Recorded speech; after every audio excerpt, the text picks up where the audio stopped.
ఇప్పుడు మన అంశం ఏంటి? దేవుని కొరకు మిగిలి ఉన్న శేషం ఏదైతే ఉందో ఆ శేషానికి మనం ఏం చేయాలి? అది మన అంశం.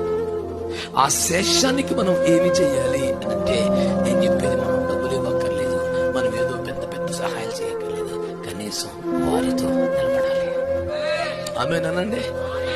నీ దినములో, నీ తరములో, నీ జీవితంలో అంటే రోషము కలిగిన దైవజనుడు కనబడితే, దేవుని ప్రవక్త కనబడితే, దేవుని సేవకుడు కనబడితే, తనకేమీ అక్కర్లేకపోయినా, తనకేమీ ఆశ లేకపోయినా, తన అవసరాలకు వచ్చిన ప్రస్తావన లేకపోయినా, ఇతడు దేవుని కొరకు రోషముగా నిలబడ్డాడు, పోరాడుతున్నాడు అన్న సాక్ష్యం కనబడితే నువ్వు చేయాల్సిన పనేంటి తెలిసినా?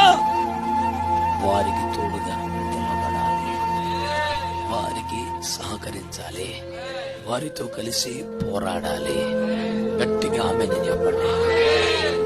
దేవుని కొరకు మిగిలి ఉన్న శేషము నీ కళ్ళబడితే నువ్వేం చేయాలి?